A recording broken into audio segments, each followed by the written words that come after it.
Hello साथियों, नमस्कार। आप देख रहे हैं आपका अपना YouTube channel DS Mishra official और आपके अपने चैनल पर इस महत्वपूर्ण वीडियो सेशन में आपका हार्दिक स्वागत है। और इस वीडियो में मैं बात करने वाला हूं कि कल से जो यह आप लगातार खबर देख रहे हैं कि सक्षमता परीक्षा उत्तीर्ण शिक्षक जो विशिष्ट शिक्षक बनने वाले हैं उनको 20 नवंबर को नियुक्ति पत्र दिए जाएंगे। यह खबर कल से इलेक्ट्रॉनिक मीडिया से लेकर प्रिंट मीडिया सब में छाया हुआ है और खबर यह है कि शिक्षा विभाग इसकी तैयारी कर रहा है और इसको लेकर के बहुत जल्द विभाग को निर्देश भी आएगा और जिलों को निर्देश प्राप्त होगा। लेकिन अभी विभागीय पत्र का इंतजार है कि क्या 20 नवंबर को ही नियुक्ति पत्र दिए जाएंगे।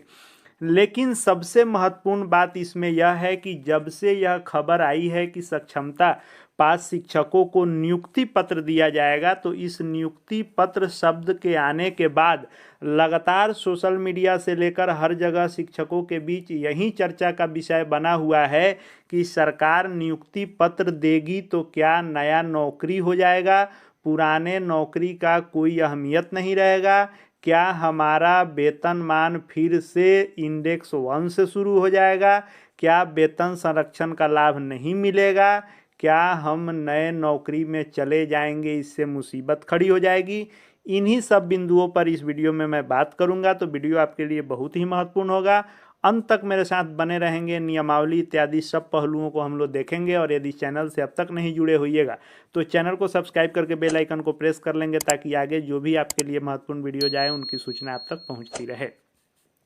तो यह जब खबर आई कि मुख्यमंत्री पटना स्थित अधिवेशन भवन में 200 से अधिक शिक्षकों को स्वयं अपने हाथों से नियुक्ति पत्र बांटेंगे और बाकी शिक्षकों को कुछ इलेक्ट्रॉनिक मीडिया ने कहा कि जिला स्तर पर डीएम बांटेंगे, जबकि प्रिंट मीडिया में आज यह खबर आई कि बाकी को उनके प्रखंड में नियुक्ति पत्र बांटा जाएगा।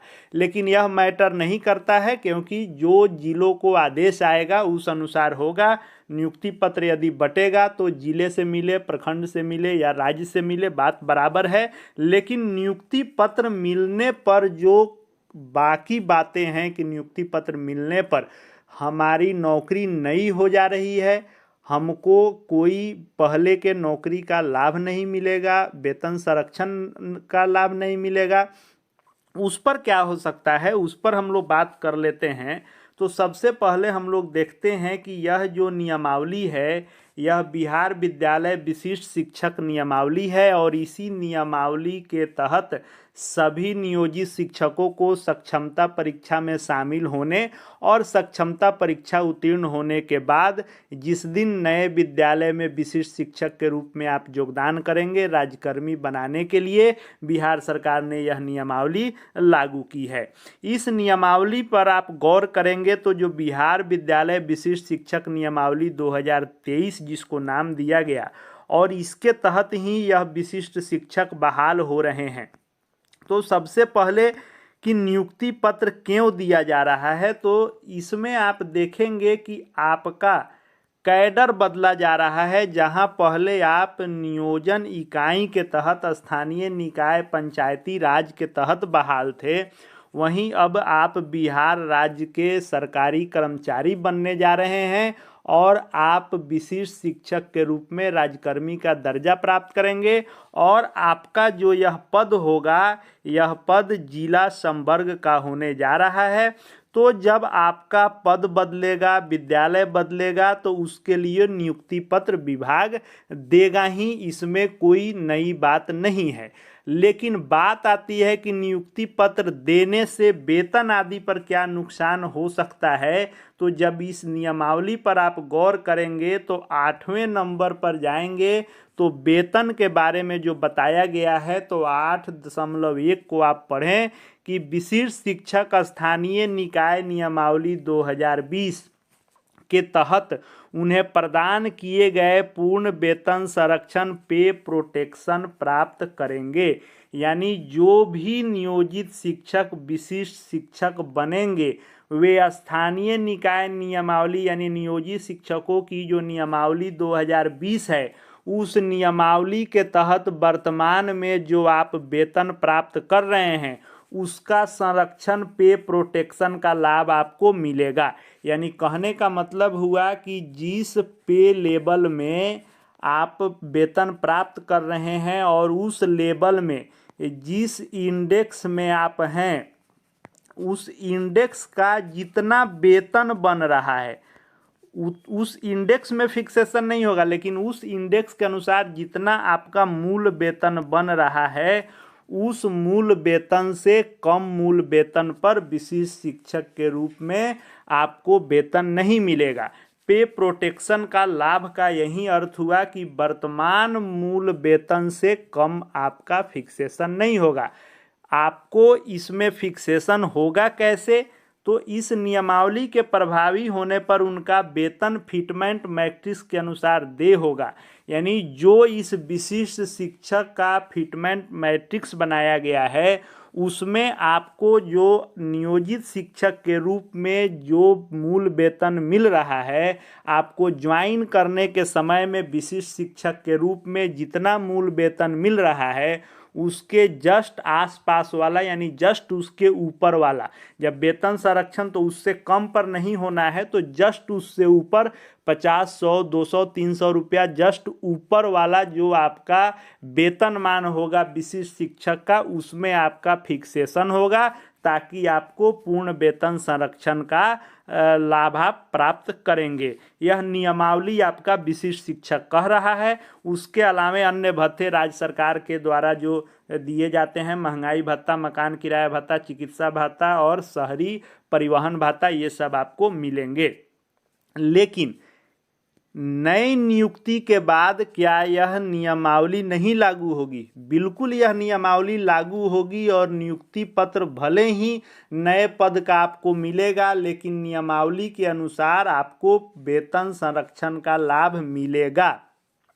अब बात आती है कि नियुक्ति पत्र से सेवा निरंतरता का लाभ नहीं मिलेगा।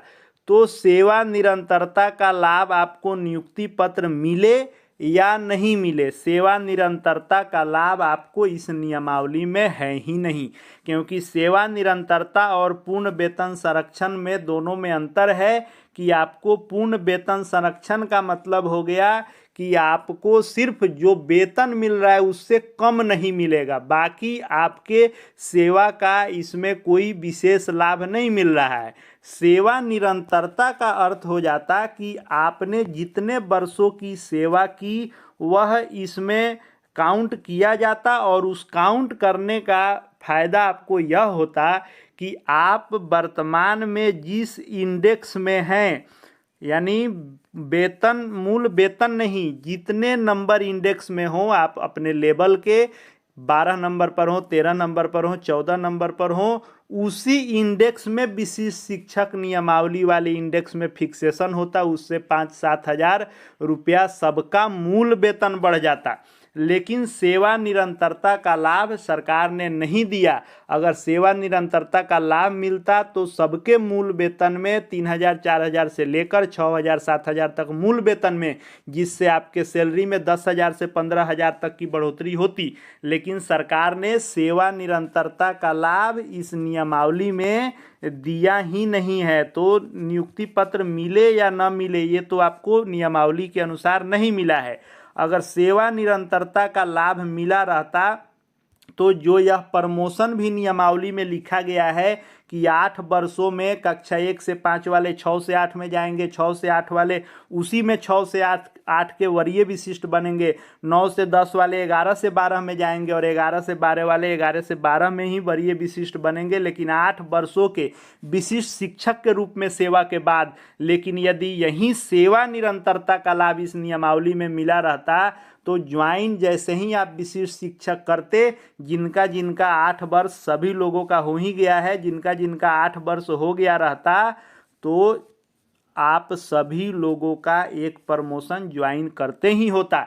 लेकिन जो मूल यह मांग थी इसको न मांगा गया, ना ही कोर्ट में इसको विशेष इस पर ध्यान दिया गया और इस पर भी लड़ना चाहिए कि सेवा निरंतरता का लाभ विशिष्ट शिक्षक के रूप में दीजिए। सेवा निरंतरता का लाभ देने पर आपको सेम इंडेक्स में फिक्सेशन होगा, भारी बढ़ोतरी होती वेतन में और प्रमोशन ज्वाइन करते ही होता।